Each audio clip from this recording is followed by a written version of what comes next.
안녕하세요. 저는 오영숙이라고 합니다.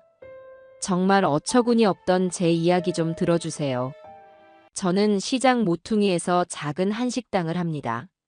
남편과 사별하고 두 아이를 키우기 위해 정말 앞만 보고 달려왔어요. 이제는 아이들도 다 커서 제 앞가림을 하고 가게도 제법 자리를 잡아 하루하루가 그저 감사할 따름입니다. 제 이름 오영숙, 이 이름 석자를 걸고 부끄럽지 않게 살았다고 자부할 수 있어요. 남들은 저더러 억척스럽다고도 하고 독하다고도 하지만 어쩔 수 없었습니다. 세상은 약한 사람에게 그리 친절하지 않다는 걸 너무 일찍 알아버렸거든요. 해가 저물고 마지막 손님까지 배웅하고 나면 텅 빈 가게에 홀로 앉아 저만의 시간을 갖는 것이 유일한 낙입니다.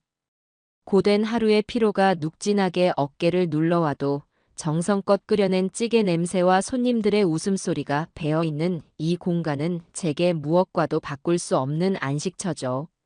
오늘 하루도 무사히 끝났다는 안도감, 그리고 제 힘으로 오롯이 하루를 살아냈다는 충만함이 저를 채웁니다. 사장님, 오늘 김치찌개는 진짜 예술이었어요. 밥 두 공기 그냥 들어가대요. 마지막으로 나가던 단골 총각이 계산을 하며 엄지를 척 세워 보입니다. 저는 그저 웃으며 답했어요. 뭘? 맛있게 먹었으면 됐어. 내일은 더 맛있게 끓여 놓을게. 저런 인사를 들을 때마다 피로가 싹 가시는 기분이에요. 돈을 버는 것도 중요하지만 제 음식을 먹고 사람들이 행복해하는 모습을 보는 것이 이 일을 계속하게 하는 가장 큰 원동력이거든요. 셔터를 내리고 가게 정리를 마친 뒤 집으로 향하는 발걸음은 언제나 가볍습니다. 집에 도착해 샤워를 마치고 푹신한 소파에 몸을 기대면 딸 유나에게서 어김없이 영상 통화가 걸려옵니다. 화면 가득 들어차는 딸의 환한 얼굴을 보면 하루의 피곤이 눈 녹듯 사라져요. 엄마, 오늘 장사는 어땠어? 힘들진 않았고. 힘들긴. 손님 많고 바쁘면 좋은 거지. 넌 오늘 하루 어땠니? 나야 뭐, 똑같지. 회사, 집, 회사, 집. 그래도 엄마 얼굴 보니까 살 것 같네. 딸아이는 참 저를 많이 닮았습니다. 독립적이고 야무진 성격에 자기 일은 똑 부러지게 해내죠. 그래서 더 마음이 놓이는 건지도 모르겠어요. 아들 현수와는 조금 다릅니다. 아들은 심성은 착한데 귀가 얇고 조금은 우유부단한 구석이 있어요. 그래서 항상 마음 한구석이 쓰이는 쪽은 아들이었습니다. 특히 결혼을 하고 나서는 더 그랬죠. 제가 아들 내외에게 크게 바라는 것은 없습니다. 그저 둘이 서로 아끼고 의지하며 평범하게만 살아주면 더할 나위 없겠다고 생각했어요. 처음 며느리 오민서를 만났을 때도 그랬습니다. 싹싹하고 애교 있는 모습에 우리 현수랑 잘 살겠구나 하고 안심했죠. 하지만 시간이 흐를수록 사람의 눈빛 속에 감춰진 진심을 조금씩 읽게 되는 나이가 되니 민서의 그 꾸며진 웃음 뒤에 다른 얼굴이 있다는 걸 어렴풋이 느끼게 되었습니다. 그리고 그 예감은 틀리는 법이 없더군요. 토요일 오후 모처럼 가게 문을 일찍 닫고 집에서 쉬고 있는데 현관문 비밀번호 누르는 소리가 요란하게 들렸습니다. 이 시간에 예고 없이 찾아올 사람은 뻔했어요. 아니나 다를까 문이 열리고 아들 현수와 며느리 민서가 들어섰습니다. 민서는 들어오자마자 특유의 높은 목소리로 집안을 울렸어요. 어머니, 저희 왔어요. 주말인데 푹 쉬고 계셨어요? 그래. 어서 와라.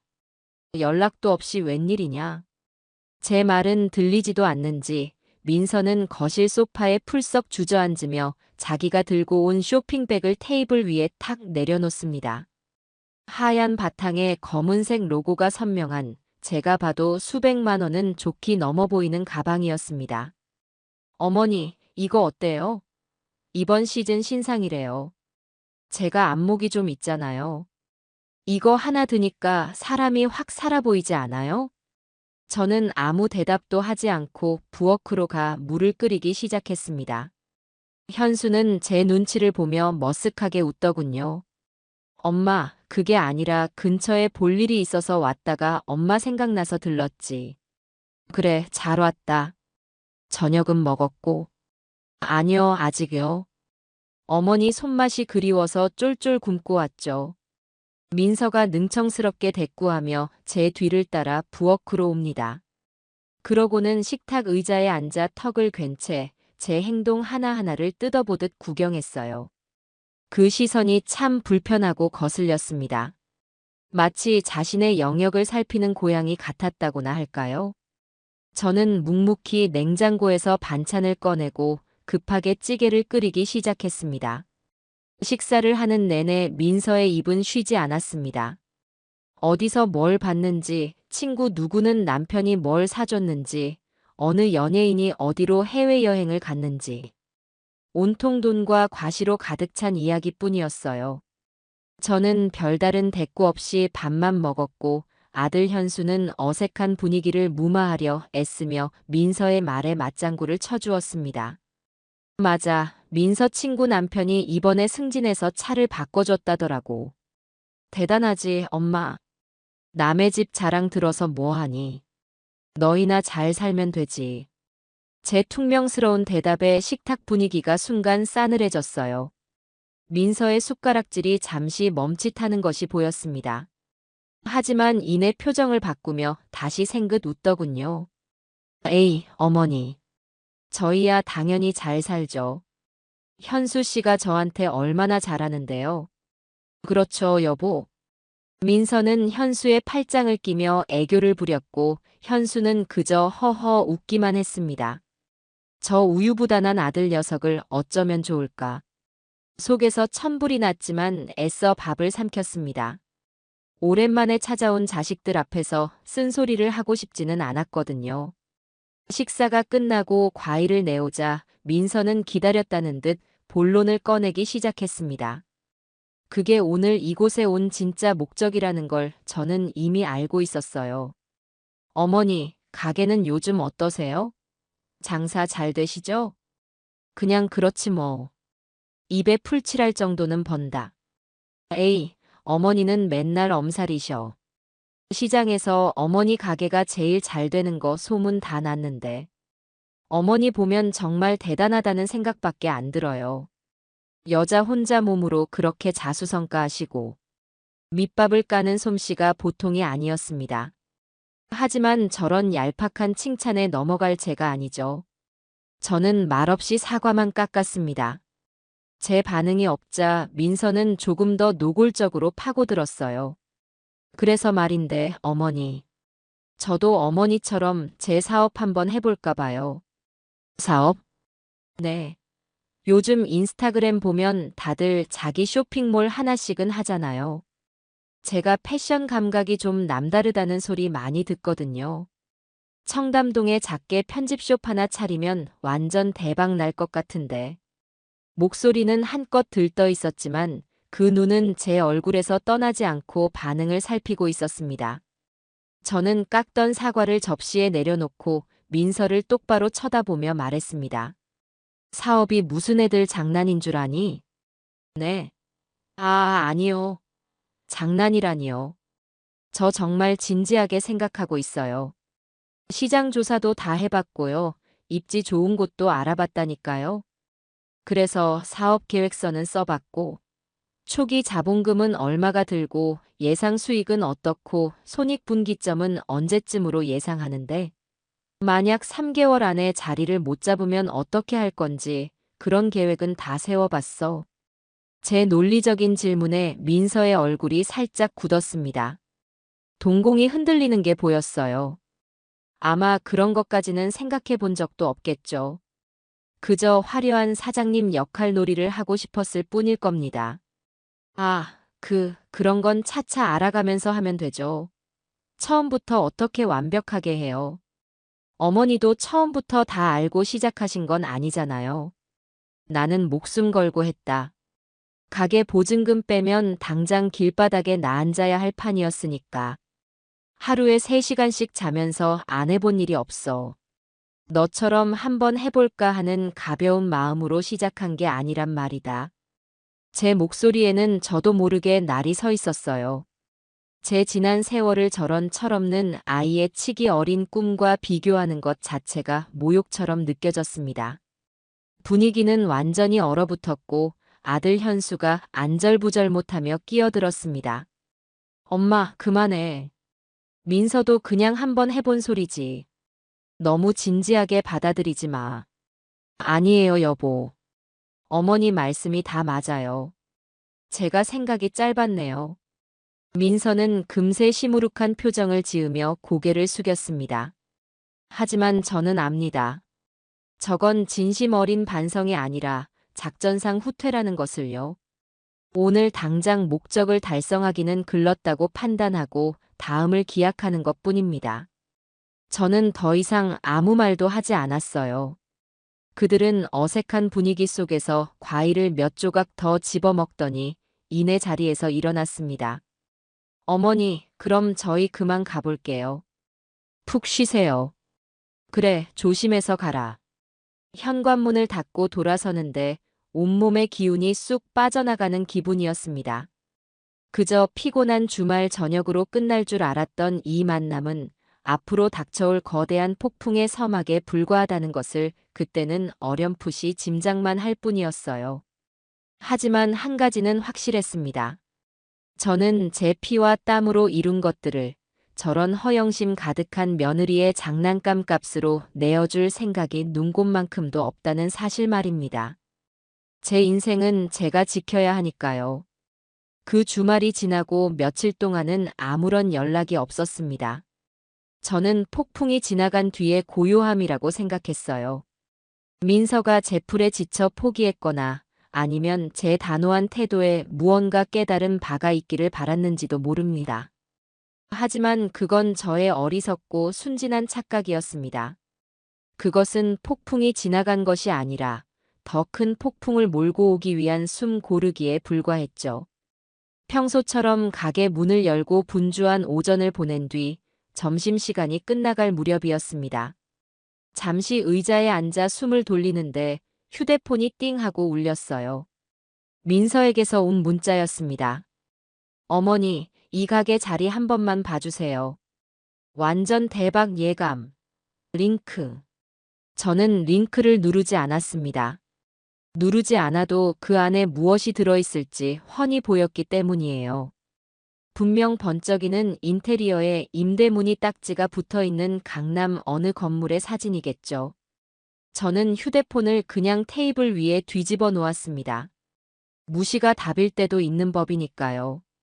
하지만 며느리는 제 무시를 무시할 생각이 전혀 없는 듯 했습니다. 10분도 채 지나지 않아 이번에는 전화가 걸려왔어요. 발신인은 며느리 오민서였습니다. 깊은 한숨이 절로 나왔지만 피할 수 없는 일이라면 정면으로 부딪혀 끝내는 것이 제 방식입니다. 저는 통화 버튼을 눌렀어요. 어머니, 문자 보셨어요? 제가 보낸 링크요.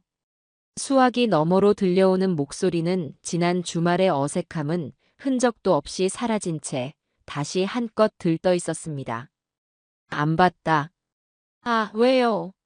진짜 좋은 자리인데. 지금 바로 확인해 보세요. 위치가 대박이라니까요. 민서야. 저는 차분하게 며느리의 이름을 불렀습니다.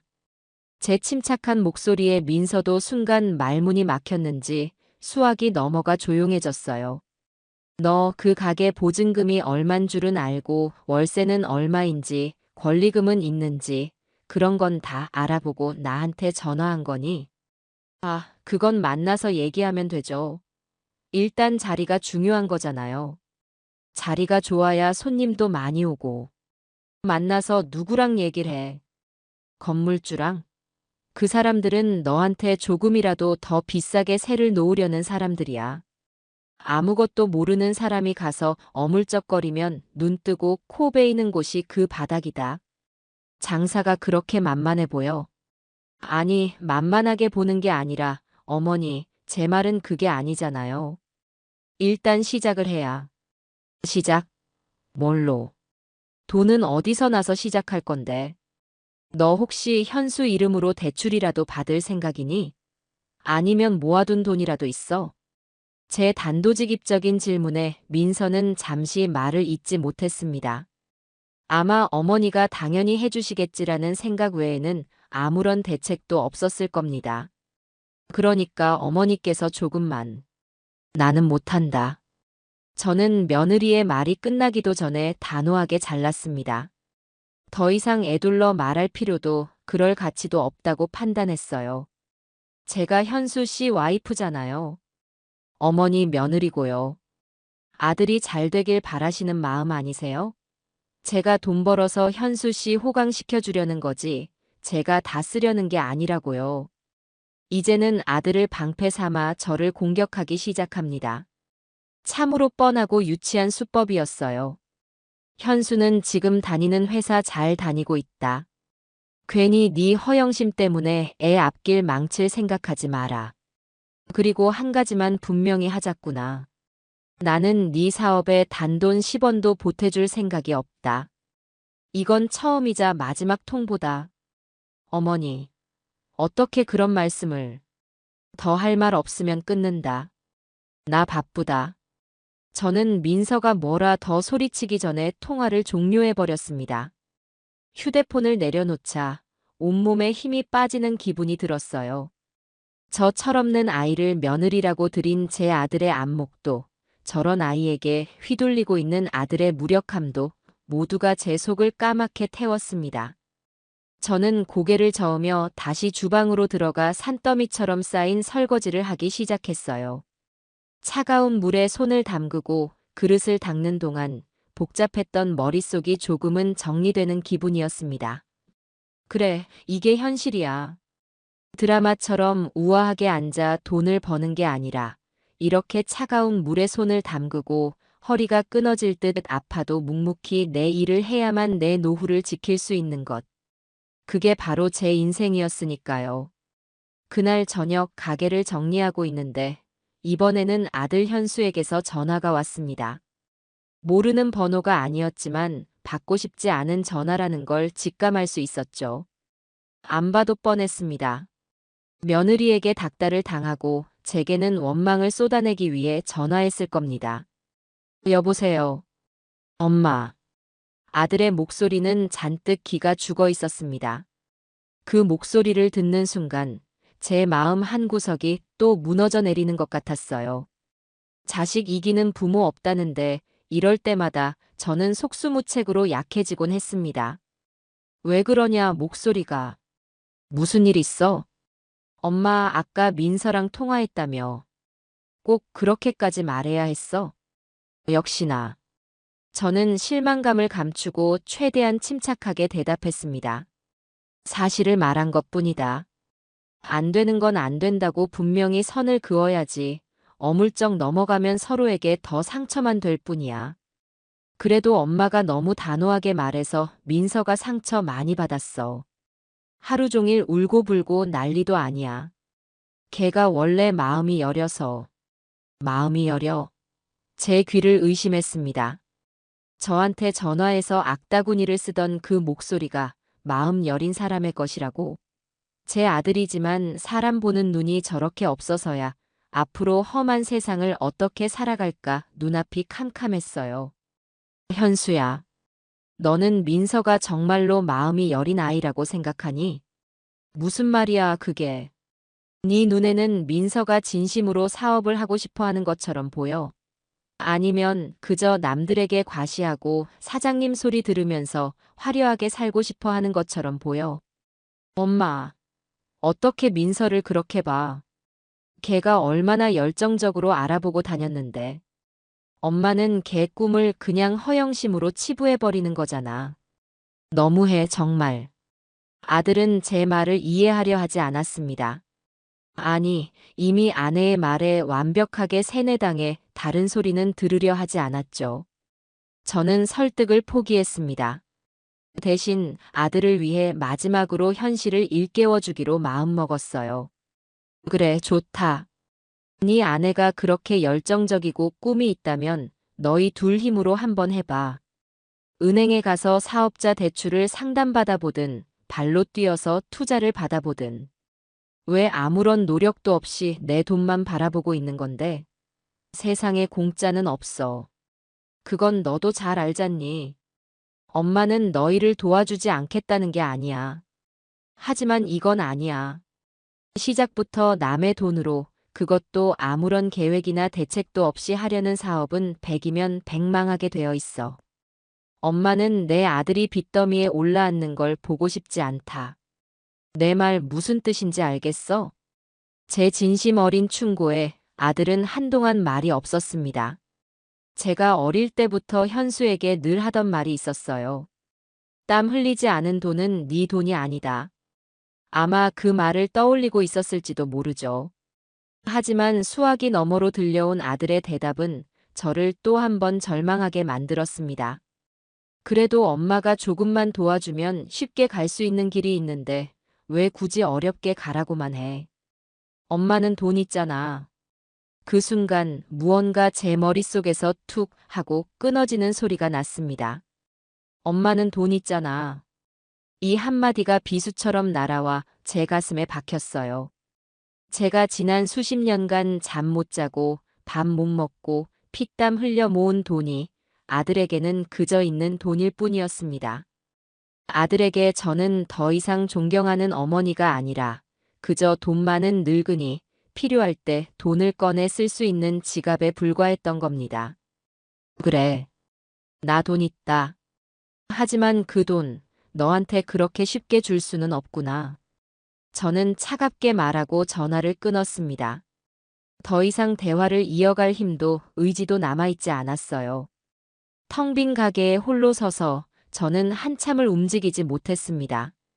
눈물이 핑 돌았지만 울지 않았어요. 여기서 무너지면 안 된다. 여기서 약해지면 내 모든 것을 빼앗기고 말 것이라는 위기감이 저를 지배했습니다. 그날 밤, 제 휴대폰은 쉴 새 없이 울려댔습니다. 며느리 오민서에게서 온 문자 폭탄이었어요. 처음에는 아들을 들먹이며 저를 비난하는 내용이었습니다.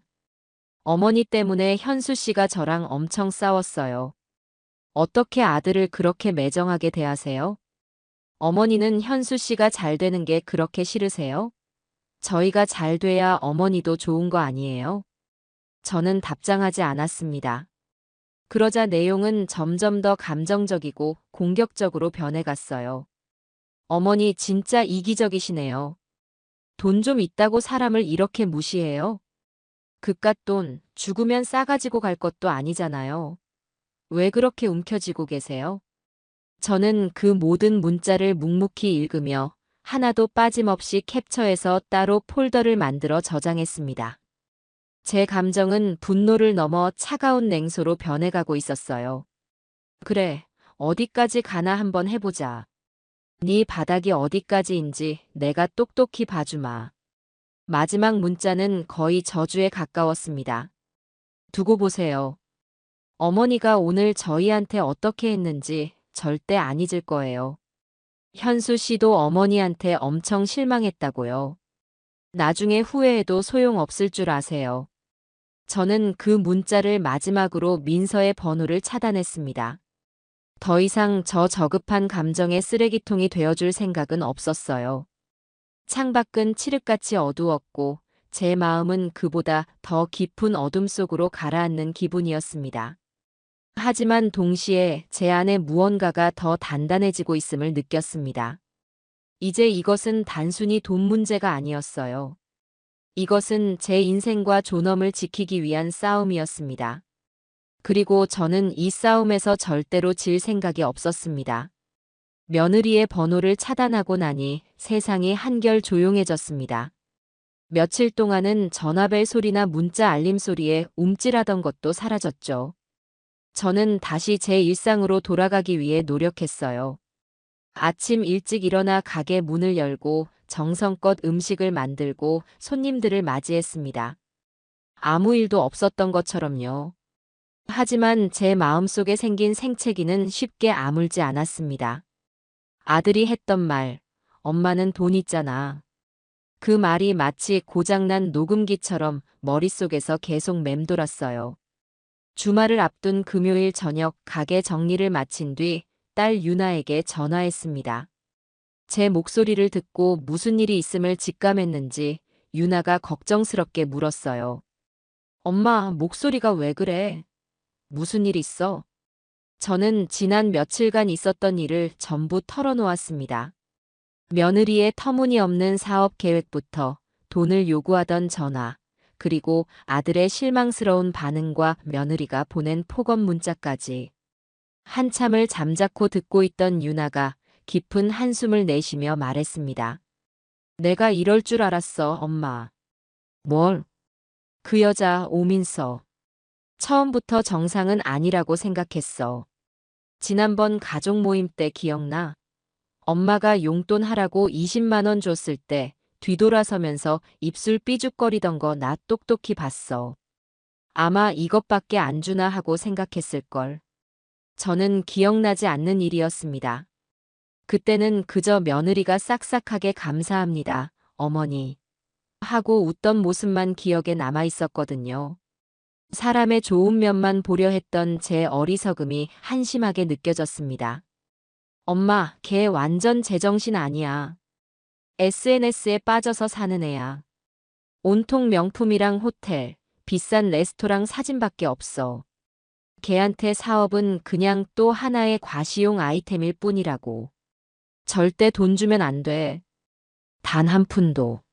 안 줄 거다. 그럴 생각 없어.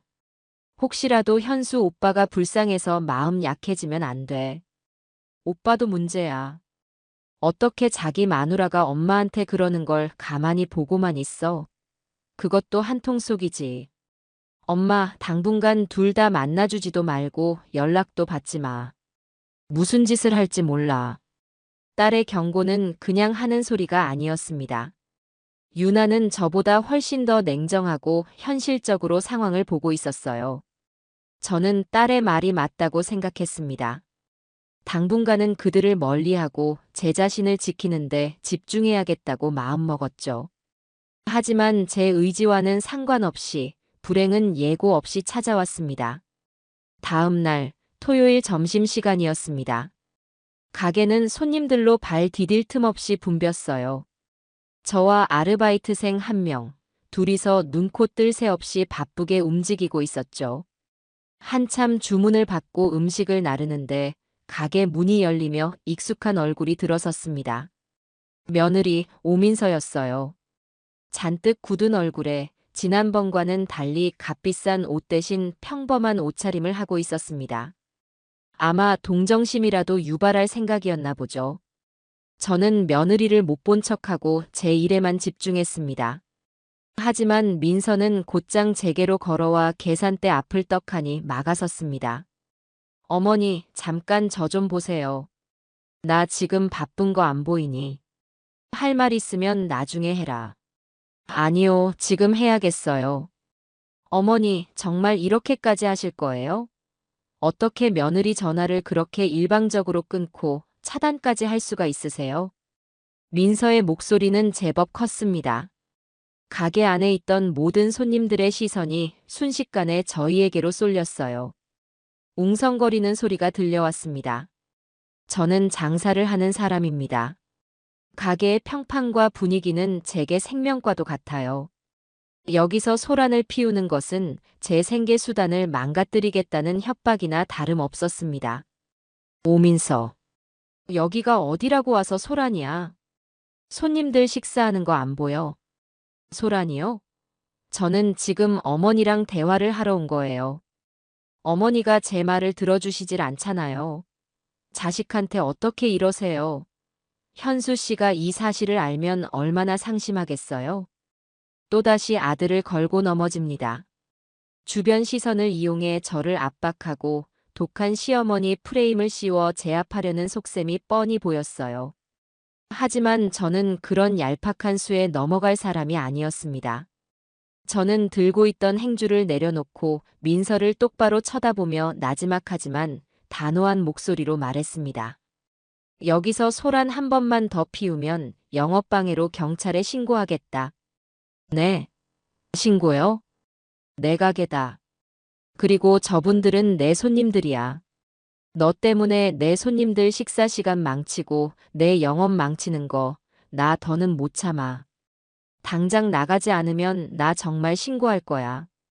제 눈빛이 진심이라는 걸 읽었는지 민서는 순간 당황한 기색이 역력했습니다.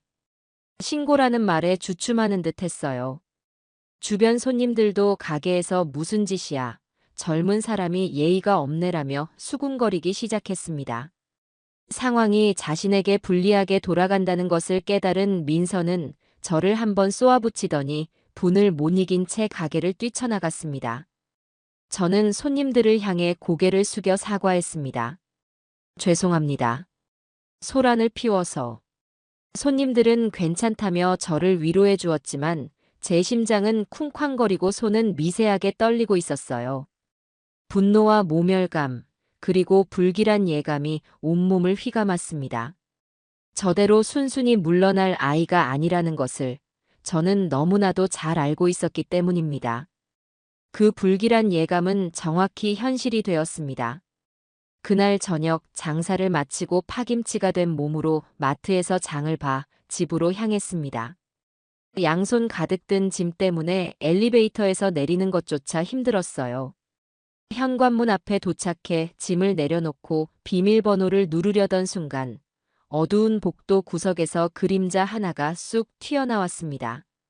화들짝 놀라 뒤를 돌아보자 그곳에는 낮에 봤던 바로 그 얼굴, 오민서가 서 있었습니다. 낯보다 더 헝클어진 머리, 충혈된 눈. 온몸에서 분노와 도끼가 뿜어져 나오는 것 같았어요. 저는 순간 등골이 오싹해지는 것을 느꼈습니다. 너 여기서 뭐 하는 거야? 얘기 좀 해요, 어머니. 너랑은 더 이상 할 얘기 없다. 비켜. 저는 민서를 지나쳐 문을 열려고 했습니다. 하지만 민서는 제 앞을 가로막고 물러서지 않았어요. 돈 내놓으라고요. 어머니 때문에 내 인생이 이게 지금 뭐예요. 친구들 사이에서 망신당하고 현수 씨랑도 맨날 싸우고. 이게 다 어머니 때문이잖아요. 비키라고 했다. 네 인생이 왜 내 탓이야? 모든 건 네가 자초한 일이야. 저는 민서의 어깨를 밀치고 지나가려 했습니다. 제 손이 닿자 며느리의 눈이 순간 확 뒤집히는 것을 보았어요. 그 눈에는 더 이상 일말의 이성도 남아있지 않았습니다. 이게 다 너 때문이라고.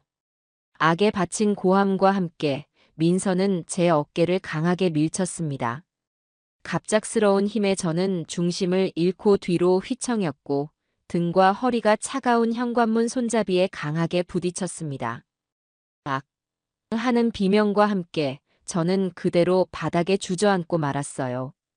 손에 들고 있던 장바구니가 터지면서 과일과 채소들이 복도 바닥으로 요란한 소리를 내며 흩어졌습니다. 굴러다니는 사과 하나를 보며 저는 넘어진 고통보다 더 큰 충격과 배신감에 아무 말도 할 수 없었습니다. 제 며느리가, 제 아들의 아내가 저에게 손을 댔습니다. 돈 때문에. 차가운 복도 바닥에 주저앉은 채 저는 한동안 숨을 제대로 쉴 수가 없었습니다. 현관문 손잡이에 부딪힌 허리가 끊어질 듯 아파왔고 흩어진 사과들이 제 처참한 심정을 대변하는 듯 했어요. 하지만 육체적인 고통보다 더 저를 짓누른 것은 제 눈앞에 서 있는 며느리의 얼굴이었습니다. 증오와 탐욕으로 이글거리는 그 눈빛. 그 안에는 일말의 죄책감이나 미안함조차 보이지 않았습니다.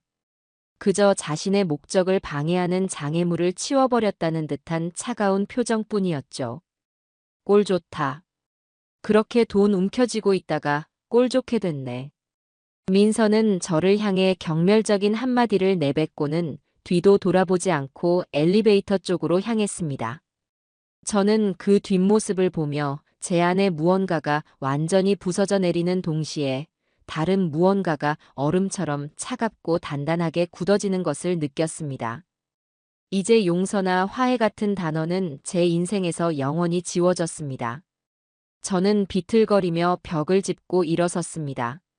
널브러진 짐들을 챙길 경황도 없이 떨리는 손으로 비밀번호를 누르고 집 안으로 들어와 문을 잠갔어요. 철컥 하고 잠금 장치가 걸리는 소리가 마치 세상과 저를 단절시키는 소리처럼 들렸습니다. 저는 현관에 그대로 주저앉아 가쁜 숨을 몰아쉬었습니다. 아들에게 전화해야 할까? 아니.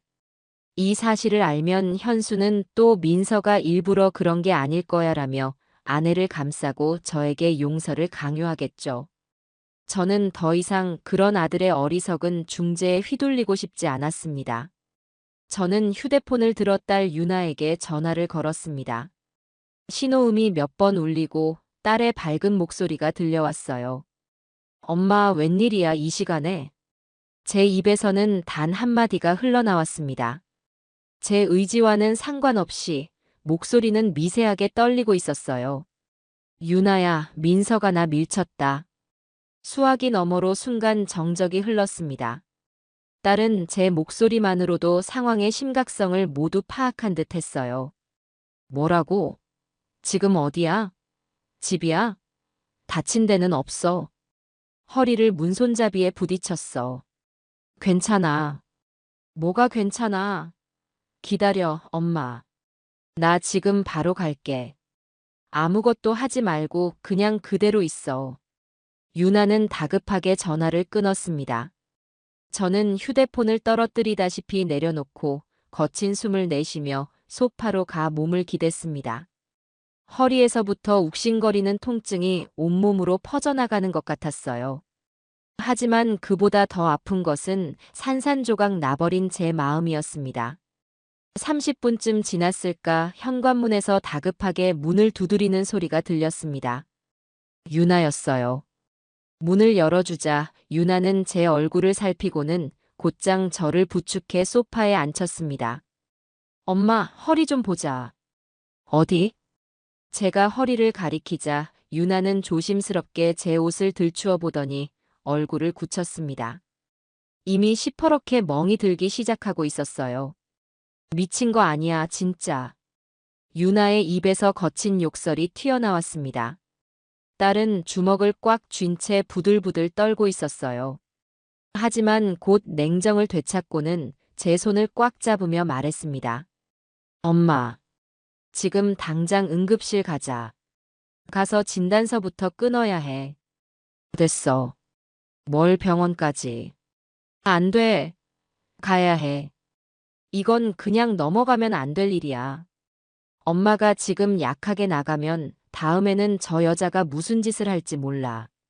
흉기라도 들고 오지 말란 법 없어. 가자, 엄마. 이건 엄마 자신을 위해서라도 꼭 해야 하는 일이야. 딸의 단호한 말에 저는 정신이 번쩍 들었습니다. 유나의 말이 맞았어요. 이것은 시작에 불과할지도 모릅니다. 여기서 제가 참고 넘어가면 저는 평생 며느리에게 시달리며 살게 될지도 몰라요. 저는 자리에서 일어났습니다. 허리를 펼 때마다 찌르르한 통증이 느껴졌지만 이를 악물고 참았어요. 유나는 저를 부축해 곧장 가까운 대학병원 응급실로 데려갔습니다.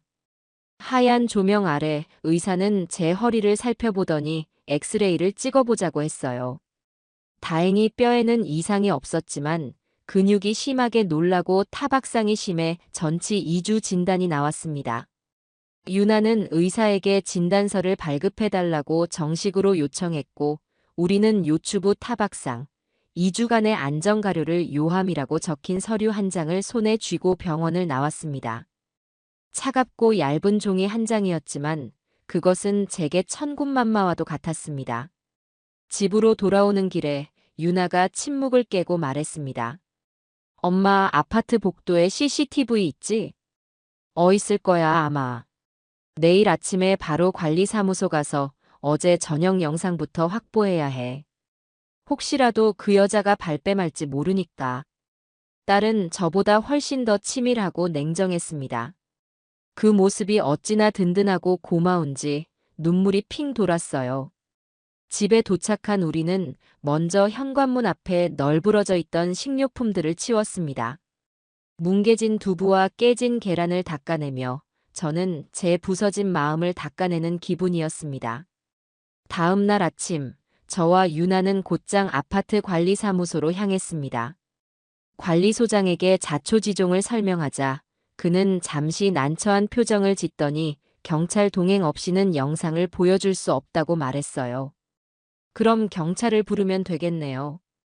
유나는 조금도 망설이지 않고 휴대폰을 들어 112에 신고했습니다. 잠시 후 도착한 경찰관에게 어제 있었던 일과 병원 진단서 내용을 설명하자 경찰관의 입회하에 마침내 CCTV 영상을 확인할 수 있었습니다. 화질이 썩 좋지는 않았지만 영상은 모든 진실을 담고 있었어요. 제가 현관문 앞에 서자 어둠 속에서 민서가 나타나는 장면. 잠시 실랑이를 벌이다가 민서가 제 어깨를 두 손으로 강하게 밀치는 장면. 제가 휘청이며 쓰러지는 장면까지. 모든 것이 똑똑히 녹화되어 있었습니다. 유나는 그 장면을 자신의 휴대폰으로 다시 촬영했습니다. 완벽한 증거였어요. 모든 준비는 끝났습니다. 저는 유나와 함께 곧장 관할 경찰서로 향했습니다. 민원실을 지나 형사과로 들어서는 발걸음이 천근만근 무거웠지만 망설이지는 않았습니다. 담당 형사 앞에 앉아 저는 밤새 유나와 함께 정리한 증거들을 하나씩 꺼내 놓았습니다. 어제 발급받은 진단서, 민서가 그동안 보냈던 수십 개의 폭언 문자 캡처본, 그리고 방금 확보한 CCTV 영상까지. 형사는 서류들을 훑어보더니 저를 보며 물었습니다. 따님과 며느님 사이에 불화가 좀 있으셨나 봅니다. 가족 간의 일이라 원만하게 대화로 풀어보시는 건 어떠실지. 역시나 가족이라는 이름 아래 이 모든 일을 그저 사소한 다툼으로 치부하려는 태도였습니다. 저는 허리를 곧게 펴고 형사의 눈을 똑바로 바라보며 말했습니다. 형사님, 저는 대화를 하러 온 것이 아닙니다.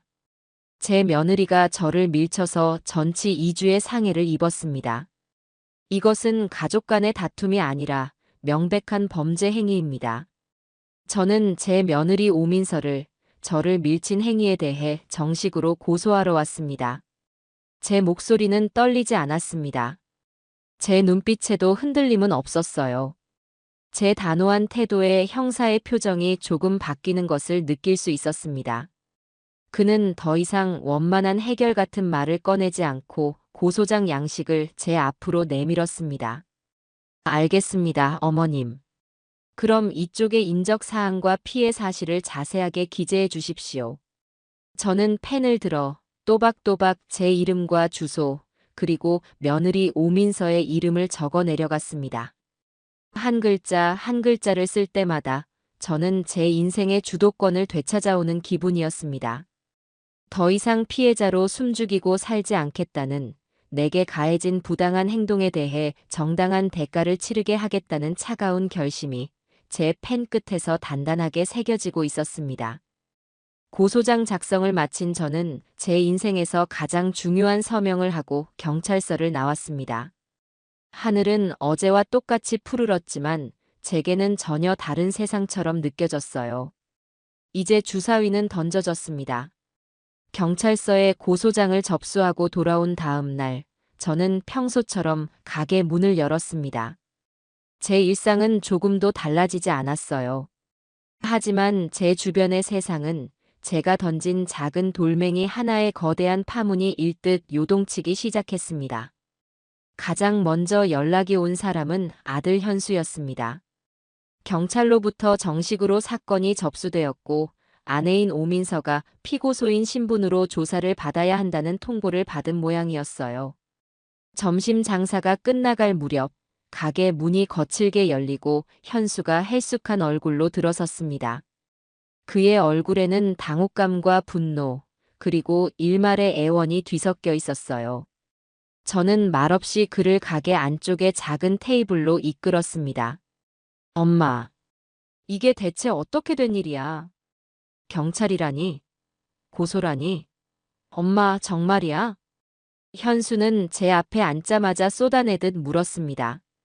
저는 끓여두었던 보리차를 잔에 따라 아들 앞으로 밀어주며 차분하게 입을 열었습니다.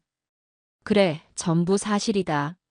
아니, 어떻게 아들이랑 며느리를 경찰에 고소할 수가 있어. 엄마, 제정신이야?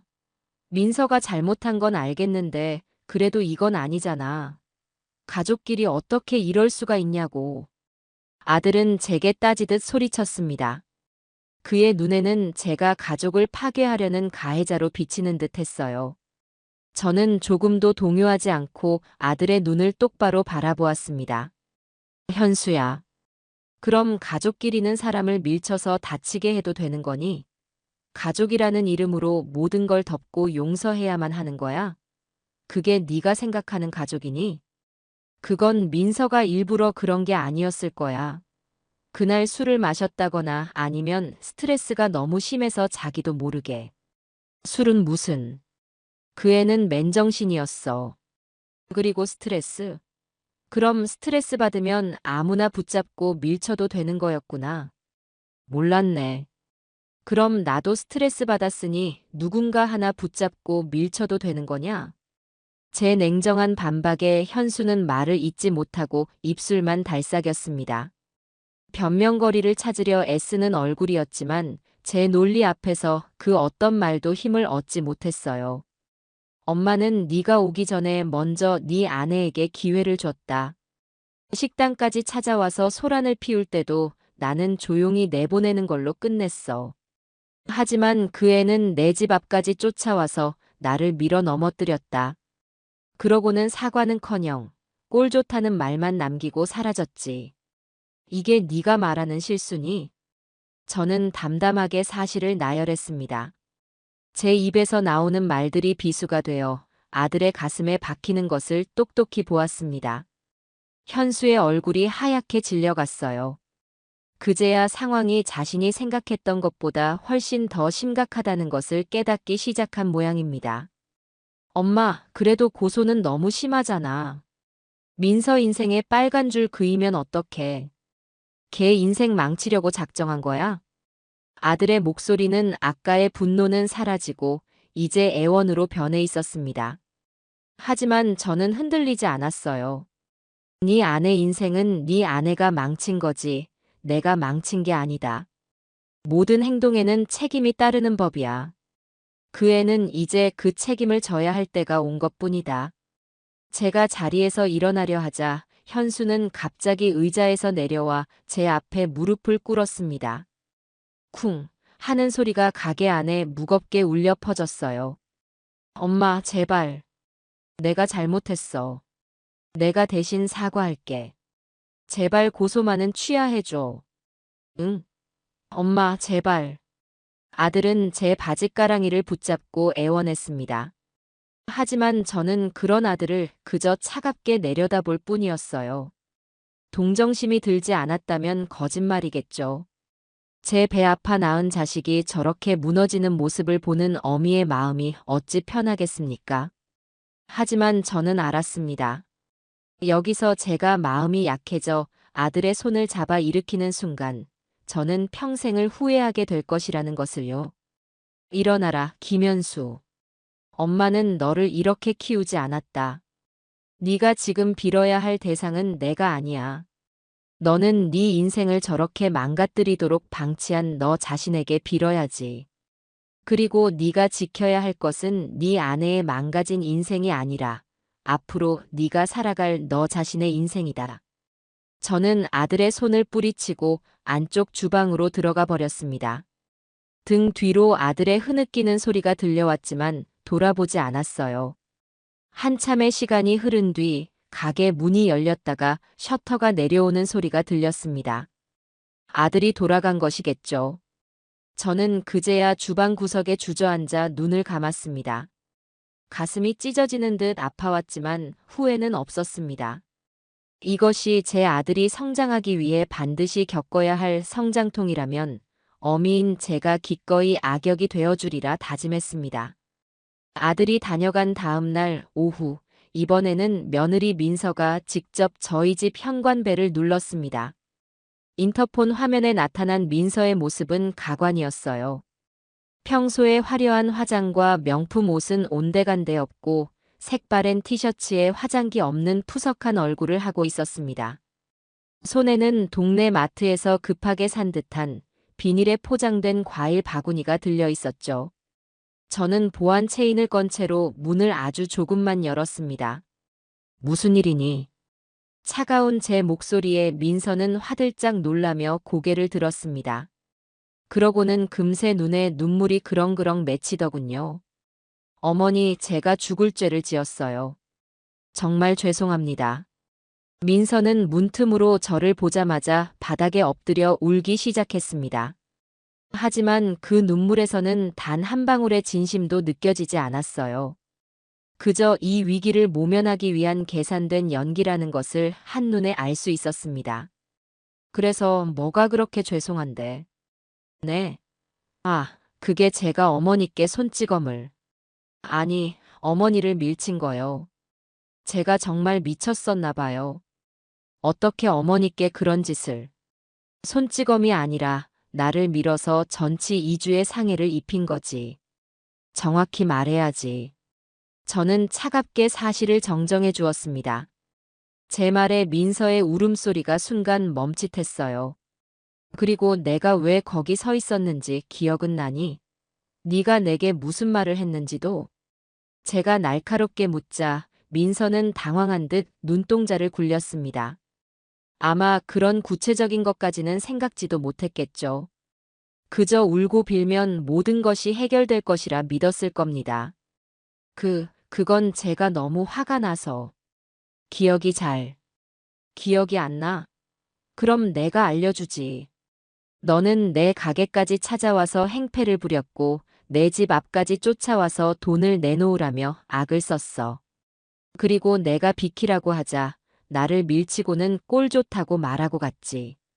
이제 기억나니? 제가 하나하나 짚어주자 민서의 얼굴은 하얗게 질리다 못해 파랗게 변해갔습니다. 더 이상 눈물도 나오지 않는 듯 했어요. 어머니, 제가 정말 잘못했어요. 다시는 안 그럴게요. 한 번만, 딱 한 번만 눈 감아주세요. 고소만 취하해 주시면 제가 앞으로 정말 잘할게요. 어머니 평생 모시고 살게요. 평생 모시고 살아? 저는 헛웃음이 나왔습니다. 위기를 넘기기 위해 아무 말이나 내뱉는 저 모습이 가증스럽기 짝이 없었어요. 필요 없다. 너 같은 며느리 모시고 살 생각 추호도 없어. 그리고 용서는 여기서 나한테 구할 게 아니야. 그럼 어떻게 해야? 법정에 가서 판사님께 가서 빌어. 네 죄가 얼마나 무거운지, 네가 얼마나 반성하고 있는지 가서 그분께 증명해 보여라. 나는 더 이상 너랑 할 얘기 없다. 저는 그대로 문을 닫아버렸습니다.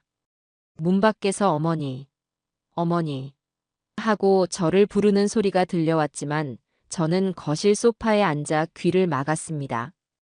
악어의 눈물에 속아 넘어갈 만큼 저는 어리석지 않았습니다. 그날 밤 저는 모르는 번호로 걸려온 전화를 받았습니다. 받자마자 귀를 찢는 듯한 날카로운 여자의 목소리가 들려왔어요. 며느리의 엄마, 제 사돈이었습니다. 여보세요. 오영숙 씨 맞으세요? 다짜고짜 제 이름을 부르는 무례한 태도에 미간이 찌푸려졌지만 일단은 대답했습니다. 네, 그런데 누구시죠? 나 민서 엄마예요. 아니, 사부인. 어떻게 애를 잡으려고 경찰에 신고까지 하세요? 아무리 그래도 그렇지 어른이 돼서 어떻게 그렇게 야박하게 굴 수가 있어요. 우리 민서한테 무슨 억하심정이 있어서 애를 전과자로 만들려고 하시는 거냐고요. 사도는 제게 해명의 기회조차 주지 않고 기관총처럼 말을 쏟아냈습니다. 자기 딸이 무슨 짓을 했는지에 대한 반성은 조금도 없이 오직 저를 비난하기에 바빴어요. 그 딸의 그 어머니라는 말이 절로 떠올랐습니다. 사돈어른, 말씀은 바로 하셔야죠. 따님이 제게 무슨 짓을 했는지 알고는 전화하신 겁니까? 알죠. 애가 스트레스 받아서 좀 밀칠 수도 있는 거지. 그걸 가지고 경찰서까지 끌고 가요? 사부인은 사람 밀쳐본 적 없으세요? 너무하시네, 정말. 저는 더 이상 대화를 이어갈 가치를 느끼지 못했습니다. 이 사람들과는 상식적인 대화가 불가능하다는 것을 깨달았어요. 따님 교육 그렇게 시키지 않은 대가라고 생각하십시오. 그리고 다시는 이 번호로 전화하지 마세요. 저는 그 말을 끝으로 전화를 끊고 곧바로 그 번호를 차단 목록에 추가했습니다. 한바탕 폭풍이 휩쓸고 지나간 기분이었지만 제 마음은 이상할 정도로 고요했습니다. 이제 돌아갈 다리는 모두 불탔습니다. 저는 오직 앞으로 나아갈 뿐이었어요. 아들과 며느리 그리고 사돈댁의 폭풍 같은 공격이 지나간 뒤 저는 오히려 더 단단해졌습니다. 이 싸움은 이제 저 혼자만의 싸움이 아니었어요. 저를 무조건적으로 믿고 지지해주는 딸 유나가 있었기 때문입니다. 유나는 마치 노련한 장수처럼 이 전쟁을 어떻게 치러나가야 할지 차근차근 계획을 세우기 시작했습니다. 주말 저녁 유나는 서류 파일을 한 알음 안고 저희 집으로 왔습니다. 그러고는 식탁에 앉아 파일들을 펼쳐놓았어요. 파일에는 병원 진단서, 문자 증거, CCTV 영상, 고소장 사본 등 깔끔하게 정리된 라벨이 붙어 있었습니다. 엄마, 내가 아는 변호사 선배한테 자문 좀 구해봤어. 우리한테 증거가 워낙 확실해서 저쪽에서 발뺌하기는 거의 불가능하대. 상해 진단서까지 있어서 상해죄로 넘어갈 수도 있다고 하더라고. 상해죄? 응. 되게 무거운 죄야. 벌금으로 안 끝나고 징역형까지도 가능하대. 물론 초범이라 그렇게까지 되진 않겠지만 그만큼 사안이 가볍지 않다는 뜻이지. 유나는 제가 이해하기 쉽게 법률 용어들을 하나하나 설명해 주었습니다. 딸의 야무진 모습을 보니 마음이 한결 놓이는 것 같았어요. 그리고 변호사 선배가 그러는데 지금부터는 우리가 직접 상대할 필요가 없대. 감정적으로 부딪혀서 좋을 게 하나도 없다는 거야. 이제 변호사를 선임해서 모든 연락이나 절차는 변호사를 통해 진행하는 게 좋겠다고 했어. 엄마가 스트레스 받는 거 나 더는 못 보겠어. 변호사까지 돈이 많이 들지 않겠니? 엄마, 돈이 문제야 지금. 엄마 몸값, 엄마 자존심 값이 그것밖에 안 돼. 내가 다 알아서 할 테니까 엄마는 아무 걱정하지 마.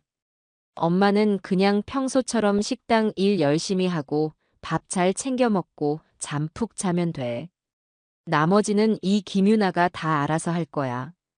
딸은 제 손을 꽉 잡아주며 말했습니다. 그 작은 손에서 전해져 오는 온기와 굳건함에 저는 울컥 눈물이 쏟아질 것 같았어요. 제 인생에서 가장 잘한 일을 꼽으라면 망설임 없이 유나를 낳은 것이라고 말할 수 있을 겁니다. 우리는 그날 밤 변호사 선임 문제와 앞으로의 대응 방안에 대해 오랫동안 이야기를 나누었습니다. 그것은 마치 전쟁을 앞둔 두 장수의 작전 회의와도 같았죠. 며느리 민서의 세계는 그녀가 그토록 공들여 쌓아 올렸던 모래성처럼 빠르게 무너져 내리고 있었습니다. 시어머니를 밀쳐 경찰 조사를 받는다는 소문은 민서의 인플루언서 지인들 사이에 빛의 속도로 퍼져나갔습니다. 허영과 과시로 이루어진 그들의 관계는 이런 불미스러운 소문 앞에서는 거미줄보다도 약했죠. 어느 날 저녁 유나가 제게 자신의 휴대폰을 내밀었습니다. 엄마, 이것 좀 봐.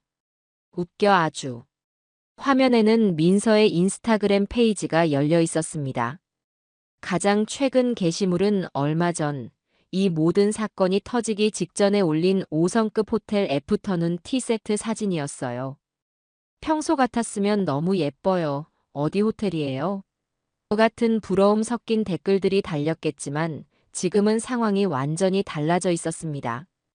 이런 거 먹을 돈으로 시어머니한테나 잘하지. 시어머니 밀어서 경찰 조사받는다는데 사실이에요?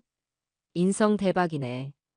이 와중에 이런 사진 올릴 정신이 있다니 역시 보통 멘탈은 아니시네요. 그 명품 가방 시어머니 돈으로 산 건 아니죠? 악성 댓글 수준이 아니라 민서의 실체를 비난하는 날카로운 댓글들이 수십, 수백 개가 달려 있었습니다. 민서와 함께 사진을 찍었던 친구들은 이미 엄파를 하고 흔적도 없이 사라진 뒤였어요. 민서가 그토록 자랑하고 싶어 했던 그녀의 화려한 세계는 이제 그녀를 조롱하고 손가락질하는 거대한 감옥이 되어버린 겁니다. 소문은 온라인에만 머물지 않았습니다. 며칠 뒤 저는 먼 친척뻘 되는 아주머니에게서 전화를 받았습니다. 영수가, 너 괜찮니? 별일 아니어야 할 텐데. 네, 아주머니. 저는 괜찮아요. 무슨 일 있으세요? 아니, 글쎄. 너네 며느리가 너를 밀어서 경찰서에 들락거린다는 소문이 동네에 쫙 퍼졌지 뭐니. 사람들이 어찌나 말들을 좋아하는지. 나는 당연히 아니라고 했지만 그래도 걱정이 돼서 전화해봤다. 결국 오프라인 세상에까지 소문이 퍼진 것이었습니다.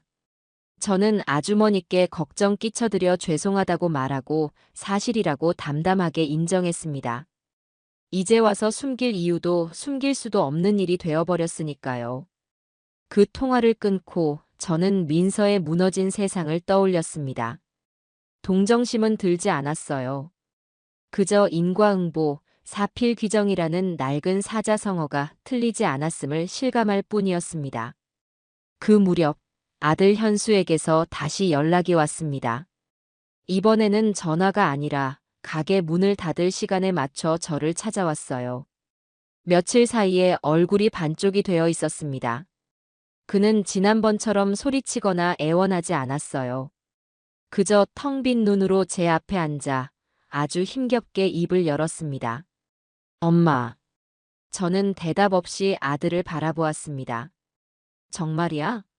민서가 엄마한테 그런 문자들을 보냈다는 거.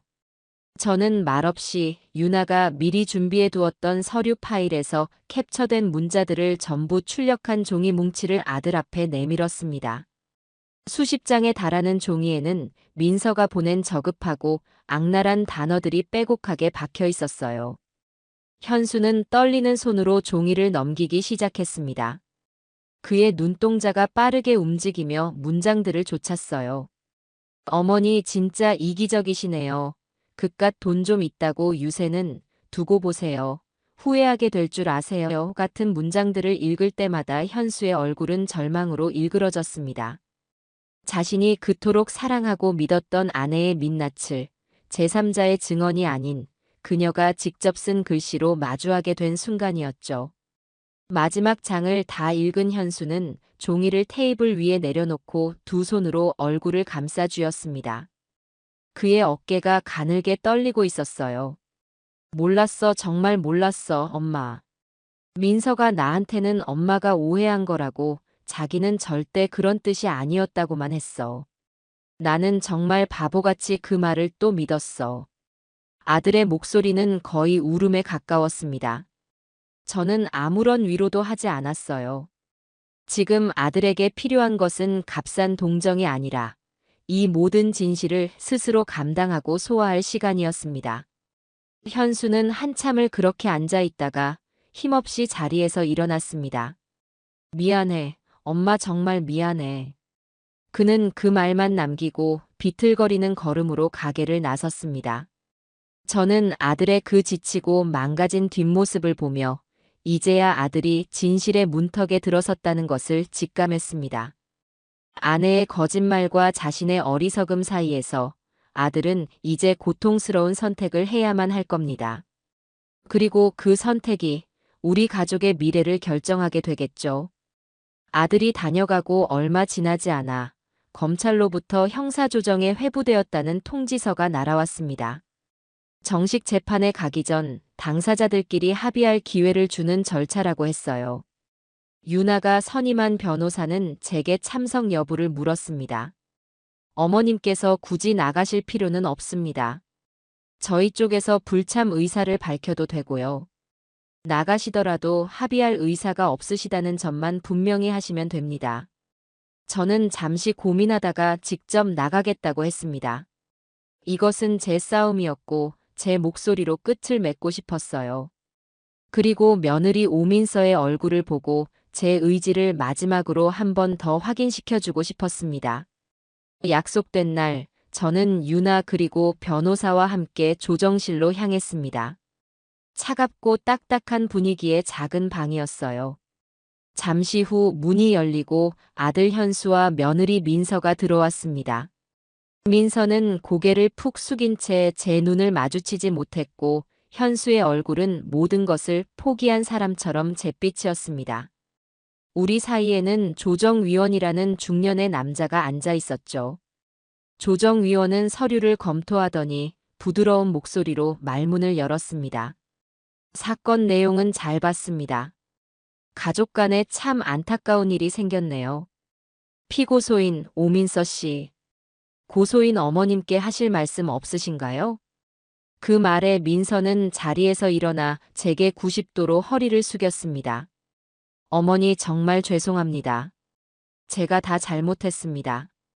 부디 한 번만 용서해 주십시오. 목소리는 떨리고 있었지만 그 안에는 지난번 집 앞에서 보여주었던 절박함이나 연기는 없었습니다.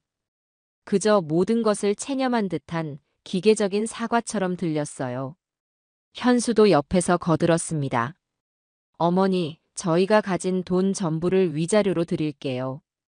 그리고 민서가 매달 어머니께 용돈도 됐습니다. 저는 아들의 말을 끊고 조정위원을 향해 말했습니다. 조정위원님, 저는 오늘 합의를 하러 온 것이 아닙니다. 돈을 받으러 온 것도 아니고요. 제 단호한 말에 방 안의 모든 시선이 제게로 쏠렸습니다. 저는 제 며느리가 자신의 잘못에 대해 법이 정한 정당한 처벌을 받기를 원합니다. 돈 몇 푼으로 이 일을 없던 것으로 만들고 싶지 않아요. 이것은 돈의 문제가 아니라 인간의 존엄과 원칙에 대한 문제입니다. 합의할 의사 전혀 없습니다. 제 말이 끝나자 방 안에는 무거운 침묵이 흘렀습니다. 조정위원은 잠시 난처한 표정을 짓더니 제 변호사와 몇 마디를 더 나누고는 결국 조정 불성립을 선언했습니다. 민서의 얼굴은 이제 하얗다 못해 투명해 보였고 아들은 두 손으로 마른 세수를 하며 깊은 한숨을 내쉬었어요. 저는 그들의 얼굴을 더는 쳐다보지 않고 유나와 함께 묵묵히 조정실을 나왔습니다. 그날 밤 저는 거의 잠을 이루지 못했습니다. 법대로 하겠다고 큰 소리는 쳤지만 마음 한구석이 불편하고 무거운 것은 어쩔 수 없었어요. 어쩌다 우리가 이렇게까지 오게 된 걸까? 하지만 아무리 생각해도 제 결정이 틀렸다는 생각은 들지 않았습니다. 원칙이 무너진 관계는 결국 사상 누각처럼 언젠가는 무너지게 마련이니까요. 바로 다음 날 제 선택이 옳았다는 것을 증명하는 사건이 터졌습니다. 밤늦게 휴대폰으로 문자 한 통이 도착했어요. 발신인은 차단했던 며느리 오민서였습니다. 아마 다른 사람의 휴대폰을 이용해 보낸 것이겠죠. 어머니, 정말 이렇게까지 하셔야겠어요? 좋아요. 그럼 저도 더는 안 참아요. 이대로 가면 너네 아들도 무사하지 못할 줄 아세요. 현수 씨가 그동안 회사에서 무슨 짓을 했는지 제가 다 불어버릴 수도 있으니까. 한번 해보자는 거죠?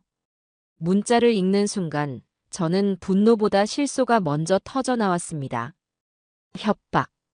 마지막까지 이런 어리석고 유치한 수를 쓰다니. 이 문자는 민서가 조금도 반성하지 않고 있으며 오히려 저에 대한 복수심에 불타고 있다는 가장 확실한 증거였습니다. 저는 조금도 망설이지 않고 그 문자 메시지를 캡처해서 유나를 통해 즉시 변호사에게 전달했습니다. 변호사님이 이거 보시더니 오히려 잘 됐다고 하시네요. 유나가 전화를 통해 말했습니다. 이건 명백한 협박죄에 해당하고 수사 중인 피의자가 피해자에게 2차 가해를 한 거라 아주 불리하게 작용할 거래. 반성의 기미가 전혀 없다는 걸 스스로 증명해준 셈이지. 진짜 바보다 그 여자. 그래, 바보지. 마지막 남은 동아줄을 제 손으로 끊어버렸으니. 저는 이제 민서에 대한 일말의 연민조차 사라졌습니다. 그녀는 구제불능의 인간이라는 확신만이 남았을 뿐이에요. 며칠 뒤 늦은 밤에 제 식당으로 아들 현수가 찾아왔습니다. 그의 손에는 서류 봉투 하나가 들려 있었어요. 그는 아무 말 없이 제 앞에 봉투를 내려놓았습니다. 봉투 안에는 민서의 이름으로 된 대출 계약서와 카드사에서 온 빚 독촉장들이 수두룩하게 들어 있었습니다. 이게 다 뭐냐? 민서 빚이에요. 저 몰래 제 이름까지 도용해서 대부업체에서 돈을 빌려 썼더라고요. 편집숍 자금은 전부 거짓말이었어요.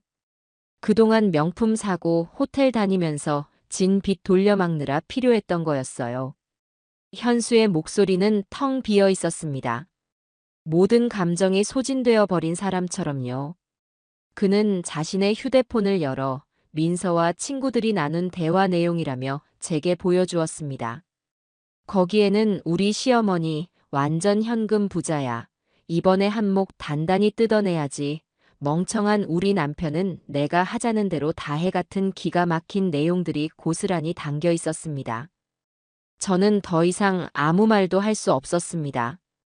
아들이 겪었을 충격과 배신감이 고스란히 제게도 전해져 오는 듯 했어요. 이혼해야겠어요, 엄마. 마침내 아들의 입에서 그 말이 나왔습니다. 제가 너무 어리석었어요. 엄마 말이 다 맞았는데 제가 눈과 귀를 막고 있었어요. 제 인생을, 그리고 엄마 인생까지 망칠 뻔했어요. 정말 죄송해요. 아들은 제 앞에서 처음으로 눈물을 펑펑 쏟아냈습니다.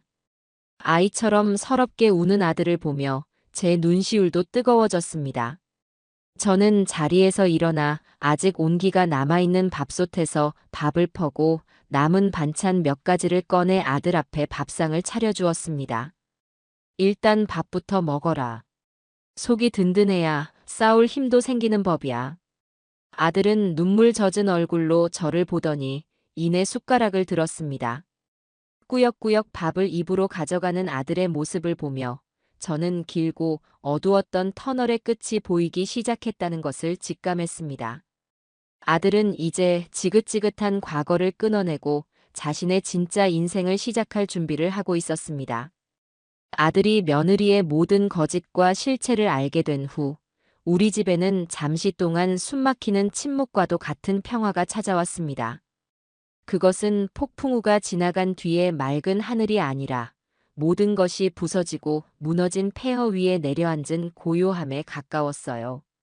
아들 현수는 변호사를 만나 이혼 소송과 재산 분할에 대한 구체적인 절차를 밟기 시작했습니다. 그 과정에서 그는 단 한 번도 제게 상의하거나 도움을 청하지 않았어요.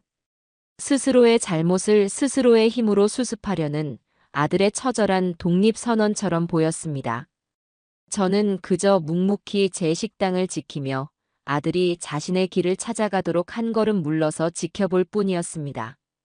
며느리, 아니 이제는 법적으로도 곧 남이 될 오민서에게서는 더 이상 어떤 연락도 오지 않았습니다. 그녀가 마지막 발악처럼 보냈던 협박 문자가 오히려 검찰에 제출되어 자신에게 부메랑이 되어 돌아왔다는 사실을 변호사를 통해 전해 들었을 테니 더는 어떤 얄팍한 수도 쓸 수 없었을 겁니다. 그녀는 이제 법의 처분만을 기다리는 도간에 든 쥐 신세가 된 것이죠. 시간은 더디게 흘러가는 듯 했습니다. 하지만 법의 톱니바퀴는 제가 생각했던 것보다 훨씬 더 정확하고 냉정하게 그리고 신속하게 돌아가고 있었습니다. 형사 조정이 무산되고 약 2주라는 시간이 지났을 무렵 저는 한 통의 전화를 받았습니다. 유나가 선임해준 변호사였습니다. 마침 점심 장사가 파하고 텅 빈 가게 안 의자에 앉아 뻐근한 허리를 두드리며 잠시 숨을 돌리고 있을 때였어요. 휴대폰 화면에 뜬 김 변호사라는 이름에 저는 저도 모르게 마른 침을 삼키며 통화 버튼을 눌렀습니다. 어머님, 저 김 변호사입니다. 괜찮으실 때 통화 괜찮으실까요? 네, 변호사님. 괜찮습니다. 무슨 일이신가요? 어머님, 좋은 소식이 있어서 연락드렸습니다. 오늘 오전에 검찰로부터 오민서 씨에 대한 처분 결과 통지를 받았습니다. 변호사의 차분한 목소리에도 제 심장은 쿵 하고 내려앉는 듯 했습니다. 저는 애써 아무렇지 않은 척 침착하게 다음 말을 기다렸어요. 저희가 추가 증거로 제출했던 협박 문자, 기억하시죠? 그게 아주 결정적인 증거로 채택된 것 같습니다. 담당 검사님께서 피의자가 반성의 기미가 전혀 없다고 판단하셨습니다. 그래서 정식 재판으로 넘기지 않고 벌금형 약식 기소로 사건을 종결했습니다. 벌금형이요? 네. 정식 재판까지 가서 양측이 또 얼굴 붉히는 일 없이 검사가 제출한 서면 증거만으로 법원에서 유죄를 인정하고 벌금형을 내린 겁니다. 금액도 상해죄 초범으로서는 결코 적지 않은 수백만 원 단위의 액수가 나왔습니다. 아마 피고인에게는 상당한 부담이 될 겁니다. 변호사는 법률적인 의미를 차분히 설명해 주었습니다. 그의 말을 들으며 저는 벌금이라는 단어보다 다른 한 단어에 온 신경이 집중되었습니다. 무엇보다 가장 중요한 것은 어머님. 이제 오민서 씨에게는 전과 기록이 남게 되었다는 사실입니다. 단순한 벌금 처분으로 끝난 것이 아니라 그녀의 인생에 지워지지 않는 법적 기록이 새겨진 겁니다. 전과. 그 두 글자가 제 귓가에 무겁게 그리고 선명하게 내려앉았습니다. 제가 그토록 원했던 것이 바로 이것이었습니다. 돈 몇 푼으로 이 사건을 무마하고 없던 일로 만드는 것이 아닌 한 인간이 다른 인간에게 가한 부당한 행동에 대해 명명백백한 법적 책임을 지게 하는 것. 그녀의 인생에 지워지지 않는 기록을 남겨 다시는 그 누구에게라도 교만한 마음으로 함부로 손을 대거나 폭언을 할 수 없도록 만드는 것. 그것이 제가 이 싸움을 시작한 진짜 이유였습니다. 변호사는 제 침묵을 긍정의 의미로 받아들였는지 말을 이었습니다. 곧 법원에서 정식으로 약식 명령 등본이 피고인 주소지로 송달될 겁니다. 법적으로는 등본을 받은 날로부터 7일 이내에 불복하고 정식 재판을 청구할 권리가 있습니다.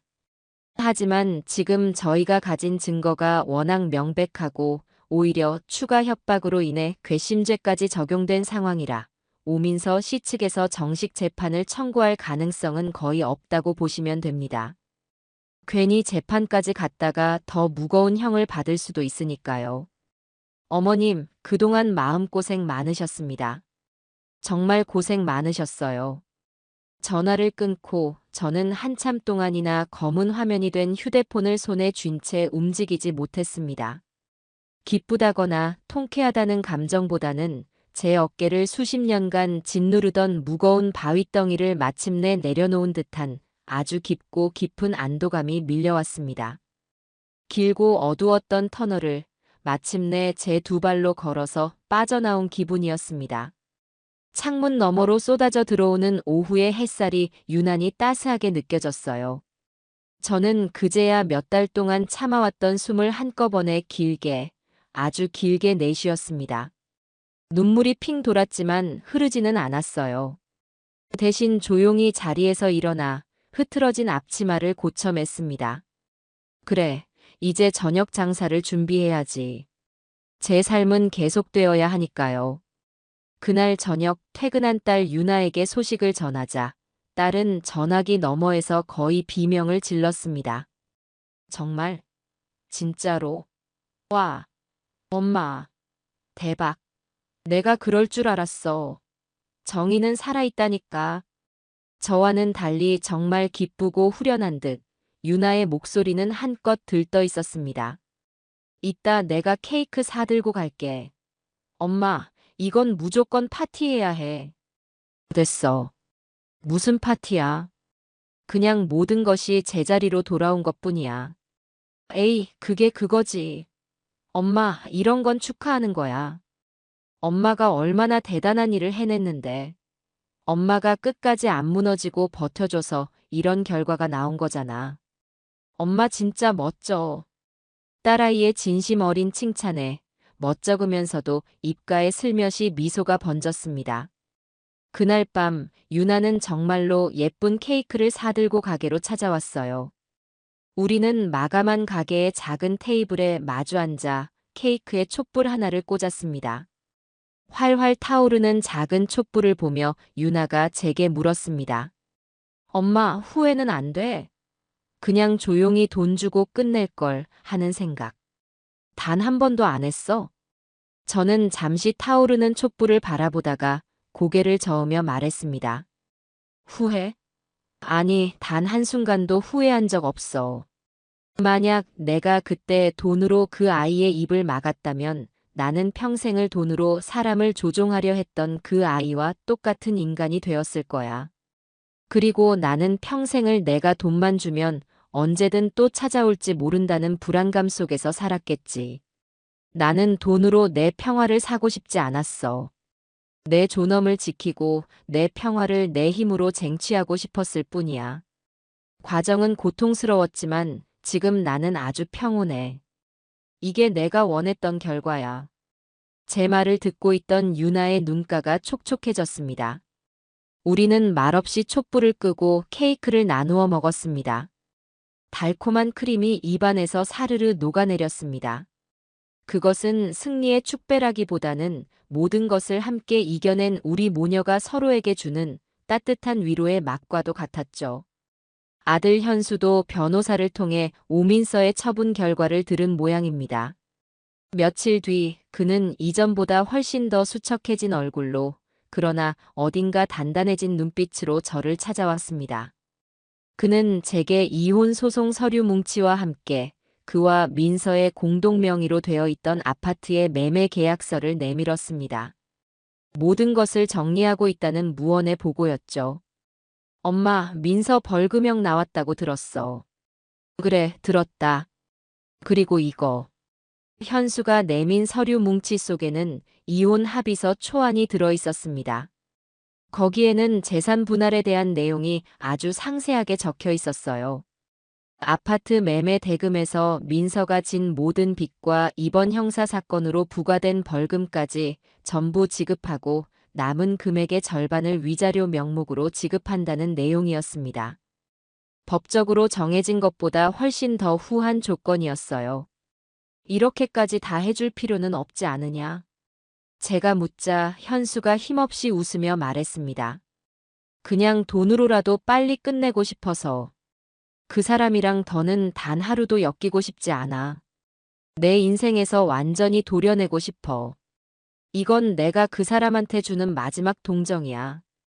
그리고는 그는 자신이 앞으로 살아갈 계획에 대해 이야기했습니다. 마치 잘 짜인 사업 계획을 발표하는 사람처럼요. 집 팔고 빚 갚고 재산 분할해주고 나면 나한테는 정말 보증금 1,000만 원 정도 남을 것 같아. 그걸로 회사 근처에 작은 월세방 하나 얻어서 새로 시작하려고. 월급 받으면 생활비 쓰고 꼬박꼬박 저축도 하고. 그렇게 바닥부터 다시 시작할 거야. 내가 저지른 죄가 그렇게 평생 갚으면서 살아야지. 그의 목소리는 놀라울 정도로 담담하고 차분했습니다. 그는 이제 더 이상 과거에 얽매여 울거나 분노하거나 누군가를 원망하지 않았어요. 대신 자신이 망가뜨린 삶을 어떻게 다시 단단하게 일으켜 세울 것인지에 대한 구체적이고 현실적인 계획을 세우고 있었습니다. 그것은 제가 아들에게서 처음 보는 한 사람의 독립적인 어른으로서의 책임감 있는 모습이었습니다.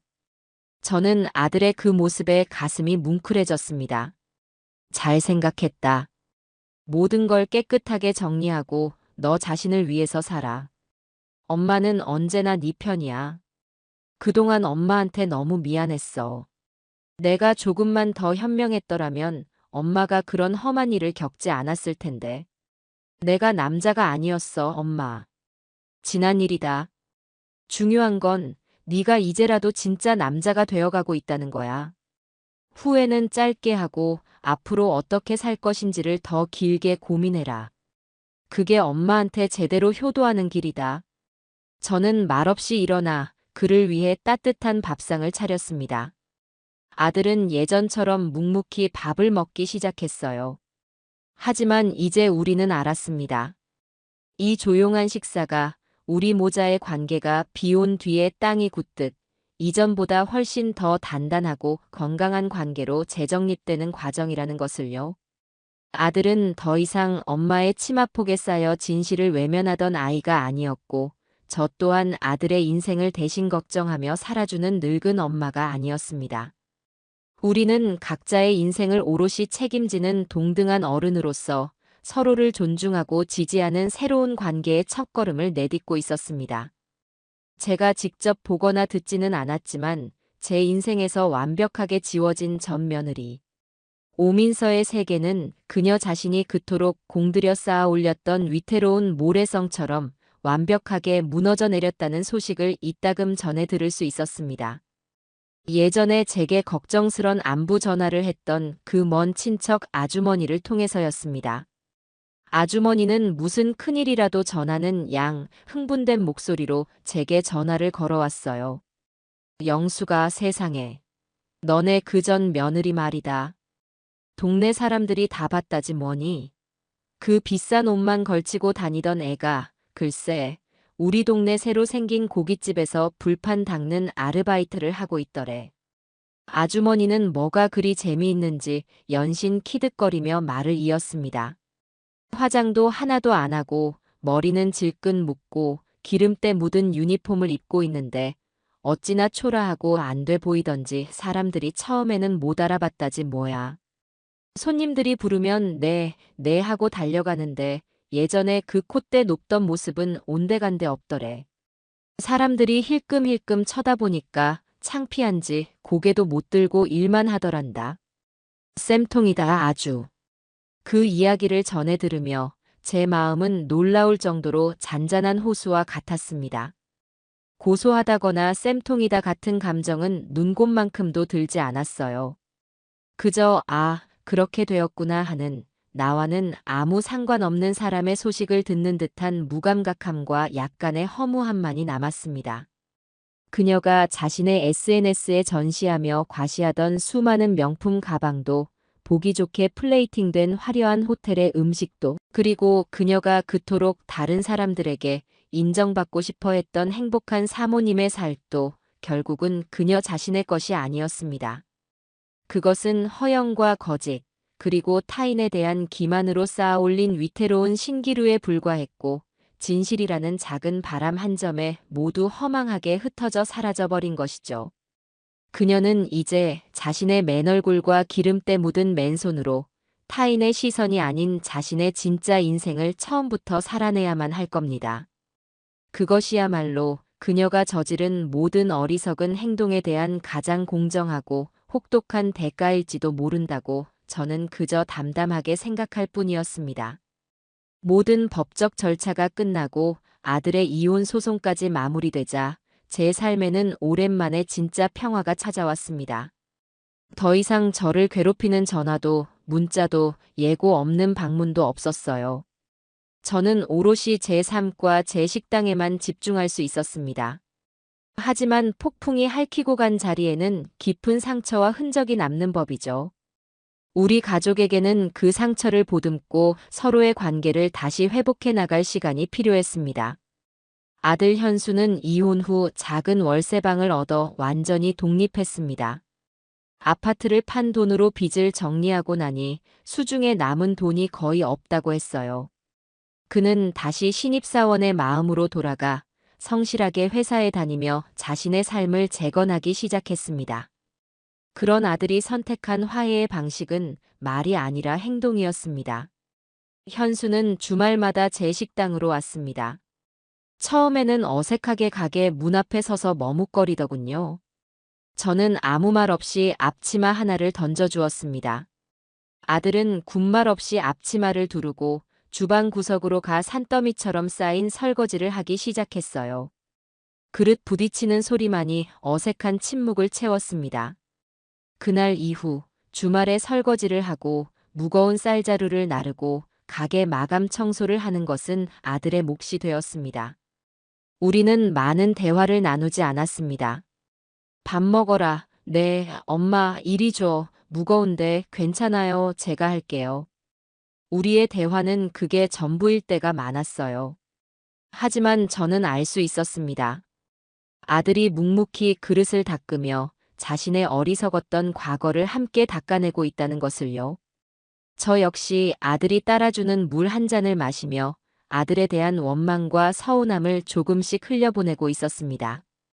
그렇게 우리는 서툴지만 진솔한 방식으로 서로의 상처를 치유하고 있었습니다. 어느 토요일 저녁 마감 청소를 모두 마친 뒤 아들이 제게 툭 하고 말을 던졌습니다. 엄마, 다음 주에 월급 타. 뭐 먹고 싶은 거 없어? 저는 잠시 아들을 바라보다가 피식 웃으며 말했습니다. 됐다. 네가 번 돈은 네가 써야지. 엄마 사줄 생각 말고 너 사고 싶은 거나 사. 아니야. 진짜로 사주고 싶어서 그래. 엄마가 해준 밥만 얻어먹는 것도 미안하고. 그럼 우리 아들이 사주는 소고기나 한번 먹어볼까? 제 말에 아들의 얼굴이 환하게 밝아졌습니다. 마치 어린 시절 칭찬을 받은 아이처럼요. 우리는 다음 주 토요일 저녁에 동네 정육식당에서 만나기로 약속했습니다. 그것은 우리 모자의 첫 번째 공식적인 외식이었습니다. 아마도 그날의 소고기는 제가 평생 먹어본 그 어떤 음식보다도 짜고 달고 그리고 맛있게 느껴질 것 같았어요. 몸과 마음이 어느 정도 안정을 되찾자 딸 유나가 제게 특별 처방을 내렸습니다. 엄마, 우리 여행 가자. 딱 3일만 가게 문 닫고 훌쩍 떠나는 거야. 여행? 무슨 여행이야? 가게는 어쩌고. 가게 문에 사장님 개인 사정으로 3일 쉽니다. 붙여놓으면 돼. 엄마, 그동안 너무 고생했잖아. 엄마한테 선물을 좀 해줘야겠어. 내가 다 알아서 예약해놨으니까 엄마는 그냥 몸만 오면 돼. 유나는 막무가내였습니다. 딸의 성화에 못 이겨 저는 난생 처음으로 개인 사정이라는 이유를 걸고 가게 문을 닫았습니다. 우리가 향한 곳은 푸른 바다가 넘실대는 제주도였어요.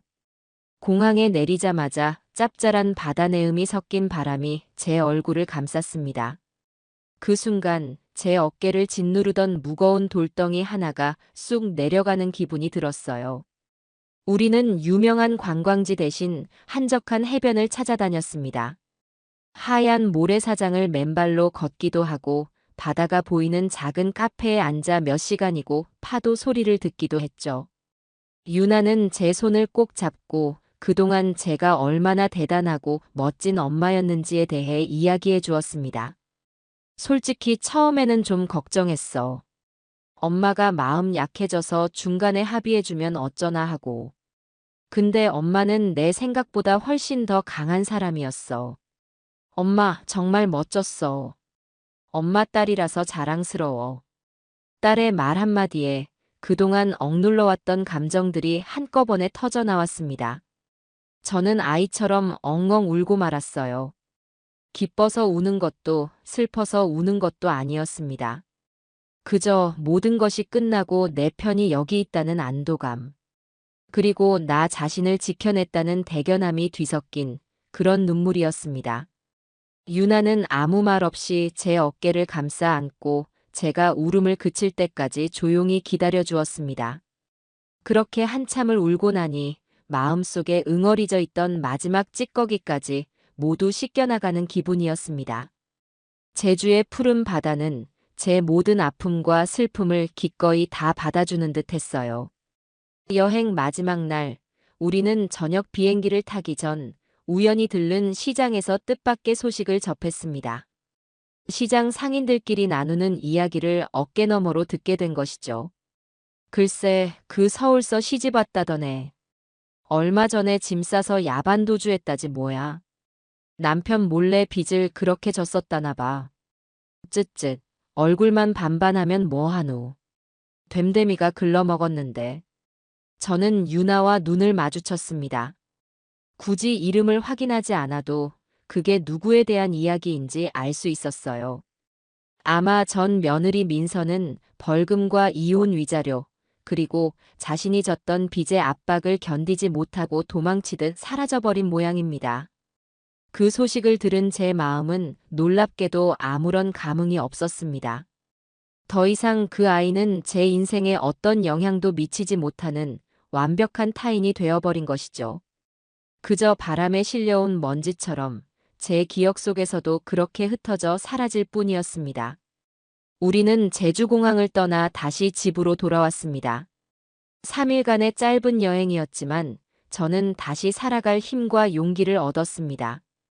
제 곁에는 저를 지지하는 든든한 아들과 딸이 있었고, 제게는 제가 지켜낸 소중한 일상이 있었습니다. 이제 정말 모든 것이 제자리를 찾은 것 같았어요. 제주도 여행에서 돌아온 후, 제 삶은 비로소 완벽한 평온을 되찾았습니다. 식당은 여전히 아침 일찍 문을 열고 저녁 늦게 문을 닫았어요. 펄펄 끓는 찌개의 구수한 냄새와 이모님, 여기 공깃밥 하나 추가요. 하는 정겨운 외침이 가득한 제 작은 왕국. 그 안에서 저는 다시 예전처럼 단단하고 행복한 사람으로 돌아가고 있었습니다. 달라진 것이 있다면 이제는 저를 바라보는 사람들의 시선에 왠지 모를 존경심이 섞여 있다는 것이었습니다. 제가 겪었던 일들은 아름아름 동네에 퍼져나갔고 단골 손님들은 제게 조용한 응원을 보내주곤 했어요. 사장님, 요즘 얼굴이 더 좋아지셨네. 좋은 일 있으시죠? 카운터에 앉아있는 제게 단골 트럭 기사 아저씨가 넌지시 말을 건넵니다. 저는 그저 웃으며 대답했어요. 네. 그냥 마음이 좀 편안해져서 그런가 봐요. 그럼요, 편안해야죠. 사장님이 어떤 분인데? 저는 사장님이 잘 되실 줄 알았어요. 나쁜 것들은 다 벌받고 착한 사람들은 복받는 게 세상 이치 아니겠어요? 그 투박한 위로 한마디가 제 가슴을 따뜻하게 만들었습니다. 그래요, 저는 혼자가 아니었습니다. 제가 성실하게 살아온 세월과 제가 지켜온 양심이 제 주위에 보이지 않는 든든한 울타리를 만들어주고 있었던 겁니다. 아들 현수 역시 눈에 띄게 변해갔습니다. 그는 더 이상 엄마의 그늘에 숨으려는 유약한 아이가 아니었어요. 자신의 삶을 스스로 책임지고 작은 성취에 기뻐할 줄 아는 진짜 어른이 되어가고 있었습니다. 월급날이면 어김없이 제 손에 작은 봉투를 쥐어주려 했고, 제가 거절하면 그럼 이걸로 가게에 필요한 거라도 사라며 카운터에 봉투를 놓고 도망치듯 사라지곤 했죠. 어느 날 저녁 일을 마치고 함께 저녁을 먹는데 현수가 제게 말했습니다. 엄마, 나 요즘 주말마다 등산 다녀. 등산? 힘들게 왜? 그냥. 땀 흘리고 정상에 올라가면 기분이 좋더라고. 아무 생각도 안 나고. 엄마 말대로 땀 흘리지 않으면 아무것도 얻을 수 없다는 거, 이제야 조금 알 것 같아. 그러면서 현수는 제 앞에 작은 상자를 하나 내밀었습니다. 안에는 예쁜 브로치 하나가 들어 있었어요. 화려하진 않지만 은은한 자개가 박힌 제 나이에 잘 어울릴 법한 물건이었습니다. 첫 월급 타서 엄마 선물부터 사려고 했는데 이제야 사네. 미안해. 이놈아, 돈 아껴 써야지 무슨. 말은 그렇게 하면서도 저는 그 브로치를 가슴에 달아보았습니다. 거울에 비친 제 모습이 왠지 낯설면서도 기분이 좋았어요. 엄마, 존경합니다. 아들이 밥을 먹다 말고 진심이 가득 담긴 눈으로 저를 보며 말했습니다. 그 한마디에 지난 세월의 모든 아픔과 고통이 눈 녹듯 사라지는 기분이었습니다. 저는 혹독한 시간을 거쳐 마침내 아들의 존경을 받는 어머니가 된 것입니다. 그것이야말로 제가 이 싸움에서 얻은 가장 값진 승리였습니다. 이제 저는 더 이상 자식을 위해 사는 엄마가 아닌 오영숙이라는 한 사람의 인생을 살기로 결심했습니다.